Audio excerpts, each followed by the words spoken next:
All right, diving into some fascinating and, let's be honest, controversial territory today as we explore the work of Dr. Ryke Geerd Hamer. Definitely a deep dive today. We're looking at excerpts from his book, Ryke Geerd Hamer, El Testamento de una Nueva Medicina Volume 1, and unpacking his really unconventional theories on health. And listeners, got to put this out there right away. Dr. Hamer's ideas, well, they're not exactly recognized by mainstream medicine. To say the least, right. Yeah, to put it mildly. In fact, his views actually got him, well, expelled from the medical community. Yeah, that's important context. And that's something we always need to keep in mind. We're not here to endorse his views, but to, present them to you, our listeners, and let you draw your own conclusions. Exactly. Think of this deep dive as like a journey into a different way of thinking about health, a jumping off point for you to explore further. So what exactly is this new medicine Dr. Hamer's proposing? Well, Hamer's central claim, and it's a big one, is that every single disease, and I mean everything, from a sniffle to, well, something as serious as cancer, originates from what he calls a DHS, or Dirk-Hamer syndrome. Okay, so what is this, like having a really bad day kind of thing, this DHS? More than just a bad day. Imagine a psychological shock that's so profound, so unexpected, so isolating that it leaves a real mark on you, Okay, I'm starting to get the picture. Hamer argued that this DHS, it doesn't just impact you emotionally. He said it manifests physically. Physically, how so? As a lesion in the brain, a Hamer Focus, he called it.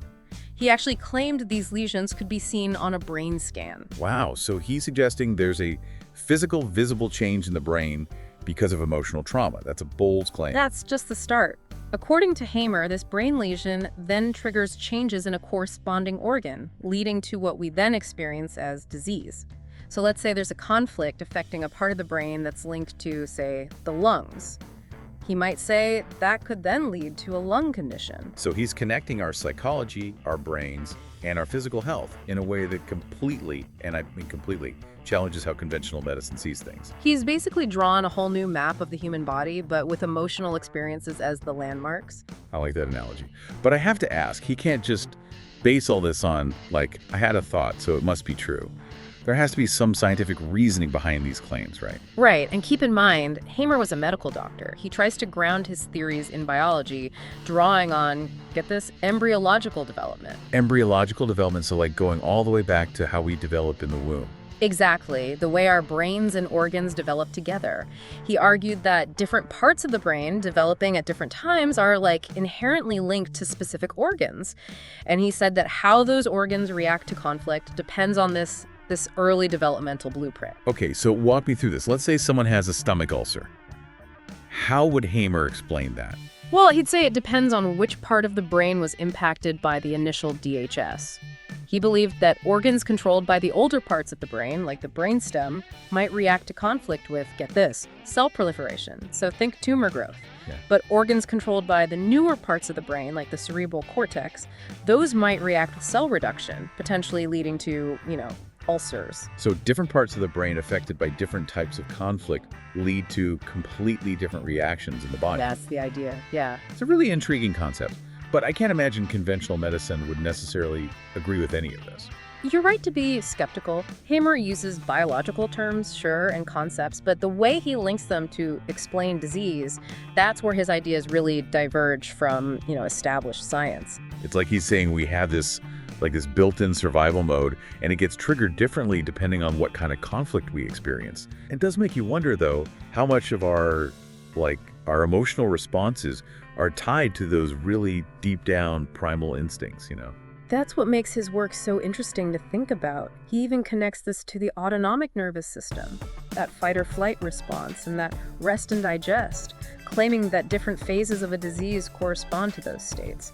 Like our body is trying to adapt to the perceived threat of that initial conflict. Okay, so I'm starting to see how this all fits together in his view.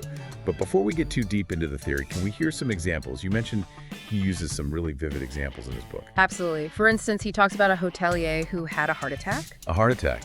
What does that have to do with running a hotel? Well, Hamer claims the heart attack, it wasn't due to the usual suspects like clogged arteries, but because this hotelier, he suffered from something he called territory conflict. Territory conflict. Now I'm really curious.